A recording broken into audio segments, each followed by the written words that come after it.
જોઈશું કઈ રીતના કરી શકીએ. બુધવારે કદાચ રંગીન રાખી શકીએ આપણે.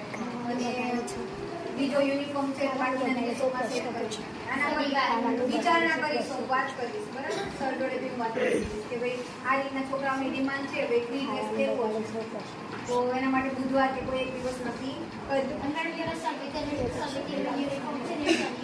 હા, એવું કહી શકે કે સમિતિવાળો યુનિફોર્મ છે તો એ શનિવારે રાખીએ, બુધવારે ફ્રી ડ્રેસ રાખીએ અને બાકીના 4 દિવસ આપણો સ્કૂલનો યુનિફોર્મ રાખીએ. કહી શકીએ, પોસિબલ છે.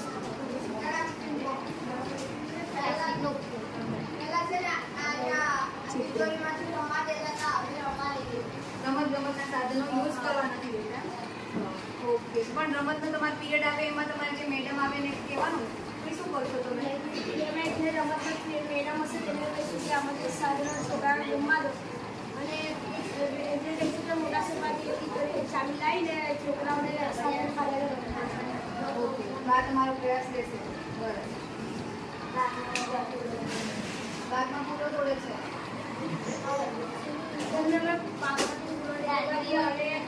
આવવાનું નહીં માને તો પ્લાસ્ટિક તમે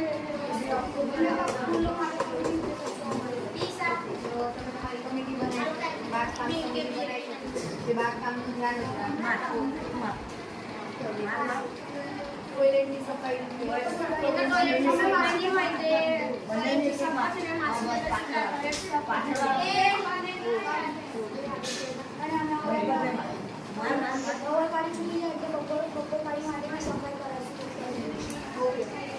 ધ્યાનથી રાખવું પડે કે ભાઈ સફાઈ થાય છે કે નહીં, તો તમારી કમિટી જોશે રાખવા માટે.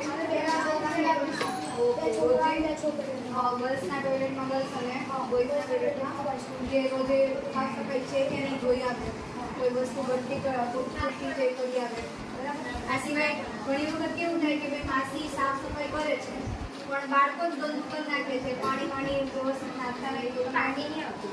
અમુક વાર પાણી જ નહીં આવતું. હા, પાણી નહીં આવતું, આવું પ્રશ્ન થાય. ત્યાં આગળ એક કોપ મેળેલો હોય છે જેને કોપને ચાલુ કરવાનું તો પાણી આવે છે.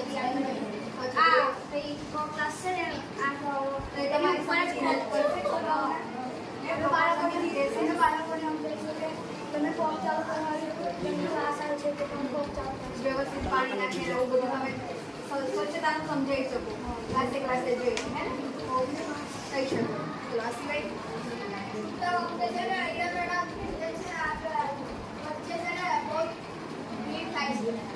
છૂટતી વખતે બધા એક સાથે છૂટી જાય છે. આપણે લાઈન જવાની રિક્વેસ્ટ કરશું અને જે ક્લાસનું મોડેલ છે ને તેને બી કહીશું કે બોய்સની અને છોકરીઓની લાઈન અલગ અલગ કરે અને લાઈનમાં તેમને બાંધી દઈશું.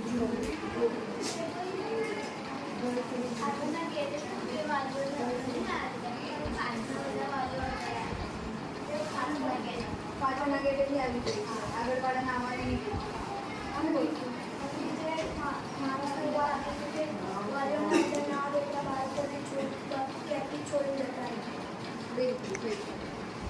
મેડમ એ લોકો બધી વાતમાં કે છે કે અમારા માણસો પર એ લોકો કેટલા માણસો કેટલા જણની ટીમ બનાવશે.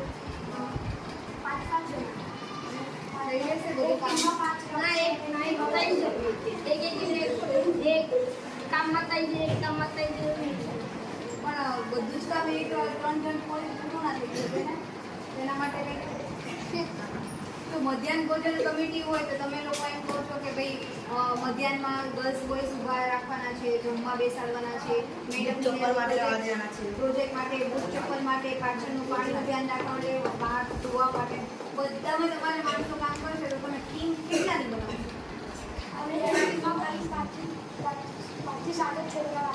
તો પછી બાકીના છોકરાઓને એવું ના થાય કે મને ટીમમાં ના લીધી. અમે એ લોકોને બીજી ટીમમાં પણ આપણી સ્કૂલમાં તો એટલી મોટી સ્કૂલ છે તો સંખ્યા બી એટલી બધી છે, બધાને મોટાભાગના છોકરાઓને રહેવું હશે ટીમમાં. 20 કે 10 અમે રાખશું. તો તમારે એ રીતના કરી શકાય કે ભાઈ તમે જ્યારે મંત્રી પદે ચૂંટાઈને આવો જે કામ કરતા છે ને એક છોકરાનો અમે લેસ બીજી કામ કરતા દરેક ક્લાસમાંથી એક છોકરો લઈ શકે અથવા તો 2 છોકરા તમારી ટીમમાં લઈ શકો. પછી તમારી પાસે જે સમિતિ આવી છે એના તમે શું કામગીરી છે એના ભાગ પાડી શકો, બરાબર? પછી એ ભાગ એ છોકરાને વેચી દેવાનો એટલે એને એ જ કામ કરવાનું રહેશે. ફોર એક્ઝામ્પલ મધ્યાહન ભોજન સમિતિ છે તો મધ્યાહન ભોજન સમિતિમાં જે છોકરો ઊભો છે લાઈન મંચ ગોઠવવા માટે તો એનું કામ એટલું જ છે, એ ત્યાં જ બોલે છે, એનું એ જ કામ રહેશે. છોકરીઓમાં એક છોકરી રહેશે, વચ્ચે આટાફેરા કરવામાં કે કોઈ જોડતું નથી એ જોવા માટે બીજા 2 છોકરા 4 એ થયા, પ્લસ અહીંયા બગાડ અનાજનો નથી કરતા 2 છોકરા અહીંયા રાખો, 2 અહીંયા પાછળની સાઈડ થયા, બીજા 4 ને 4 8 થયા. મેડમની હેલ્પમાં રાખવા માટે 2 અને બધા લાઈનસર જાય કે નહીં એના માટે 2. તો 10-15 ની તમે ટીમ બનાવી શકો છો, સ્ટ્રોંગ ટીમ કે જે કામ કરે. પછી મહિનાના અંતે એ બધાની રોટેટ કરી દેવાની કામગીરી, બરાબર. જે આ 2 પાછળ હતા એ હવે 2 આગળ લાઈનમાં. તો આ રીતે તમારી કમિટીમાં બધું ફેરવી શકો. મેડમ જે છોકરા જે ખાવા બેસે ખાવાનું પૂરું થઈ જાય છે ને તો ભાગતા ભાગતા આવે છે ને લાઈન પર સમજી નથી કે છે ને ગાલો બની ટીમ બનાવો કમિટી વાળા કહીને ભાગે છે લોકો આટલા બધા એ લોકો જ્યારે ટીમમાં રાખશે તો ભણશે કોણ પછી?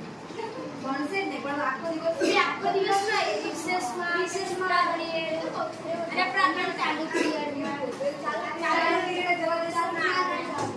ચાલુ પીરિયડ તમે જશો ના? ચાલુ પીરિયડ ભાઈ એ લોકો નહીં જાય અને ચાલુ પીરિયડે બીજી કોઈ કમિટી બહાર કામ કરવાનું આવતું જ નથી. મધ્યાહન માટે તો તમારી જે 15 કે 20 મિનિટ રિસેસ હોય એ જ જવાનું હોય છે.